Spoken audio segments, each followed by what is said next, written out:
Hello students, how are you? I hope you will be fine. In the last lecture in Money and Banking, class 11th, we discussed the money and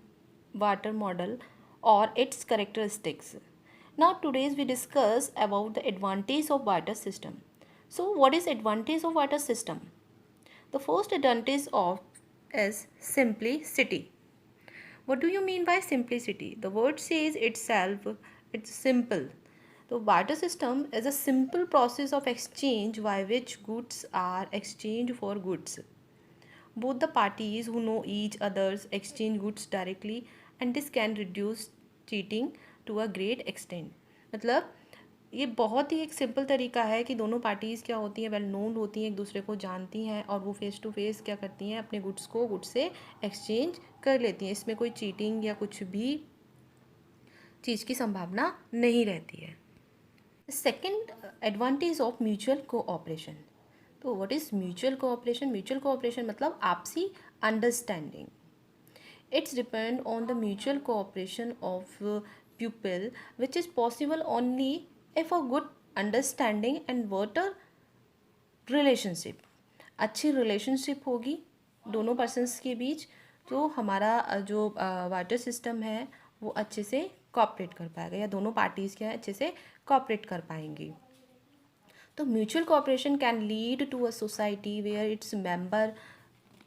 can come closer for solving their problems. Next, useful and international trade. What do you mean by useful in international trade? International trade मतलब व्यापार करना दूसरे देशों के साथ व्यापार करना So, in the international trade, it is very difficult to make a payment in cash in international trade, but easier to pay in term of commodities due to differences in the currencies or different nations payment in cash money in international trade is very difficult. This problem can be eliminated by exchanging goods for goods. That is by direct exchange. तो easily हमें क्या होता है कि cash क्या होता है international level की अगर हम बात करें तो वहाँ पर क्या होती है मनी हमारी जो होती है वो डिफरेंट टाइप्स की होती हैं अदर इंटरनेशनल लेवल पर जो मनी है हमारी वो क्या है अलग अलग लेवल की हैं तो वहाँ पर इजी क्या होता है कमोडिटीज़ के टर्म में जो हम एक्सचेंज करते हैं या ट्रेड करते हैं वो हमें इजी हो जाता है ये भी हमारा एक एडवांटेज है now move to next advantage no problem of over and under production यहाँ पर कोई भी प्रॉब्लम नहीं होती है ओवर या अंडर प्रोडक्शन की अगर आप वाटर मॉडल को सिलेक्ट करते हैं तो ना ही तो यहाँ पर जो स्टेट्स लेवल पर जो इन्फ्लेशन और डिफ्लेशन आते हैं हमारी इकोनॉमी में वो भी नहीं आते हैं now next advantage of production for social requirement what do you mean by the production of social requirement in this so people will produce only those goods which are presently required by the member of society मतलब जितने production की हमें ज़रूरत है हम उतना ही production करते हैं जितनी सोसाइटी को ज़रूरत होती है क्योंकि बहुत सारा प्रोडक्शन हम कर लेंगे और उसकी रिक्वायरमेंट अगर कम हो गई है तो वो तो हमारा वेस्ट हो जाएगा या हम जिसको स्टोर ऐसे बहुत सारे प्रोडक्ट होते हैं जिसको हम क्या नहीं कर सकते स्टोर करके नहीं रख सकते जैसे मिल्क है उसको ज़्यादा दिन के लिए स्टोर नहीं कर सकते हम ठीक है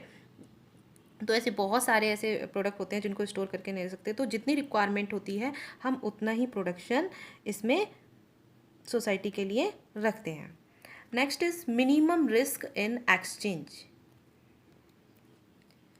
so minimum risk in exchange money exchange has the defect of inflation and deflation if the government does not execute effective measurement to check these variation it can be dangerous to the economy हमारी economy के लिए क्या होगा dangerous होगा but in the water model commodity exchange is free from this defect and as such the prices of commodities do not rise as in seen when the money as the means of the exchange is used तो overall कहा जा सकता है कि water model के कुछ अगर disadvantage भी रहे होंगे या जिस वजह से भी हुआ था तो यहाँ पर कुछ इसके एडवांटेज भी थे ठीक है तो दोबारा से डिस्कस कर लेते हैं first is simplicity second mutual cooperation Third is useful in international trade, no problem of over and under production. Next, production for social requirement. And last one is minimum risk in exchange. So there are 6 advantages of water system. Now next lecture में हम इसके discuss करेंगे disadvantage. किसी भी चीज़ को जब हम start करते हैं या कुछ भी चीज़ हम करते हैं या कोई भी हमारी इकोनॉमी में ऐसी चीज़ आती है तो उसके कुछ एडवांटेज भी होते हैं और कुछ डिसएडवांटेज भी होते हैं. तो नेक्स्ट वीडियो में हम डिस्कस करेंगे इसके disadvantage. Thank you all of you.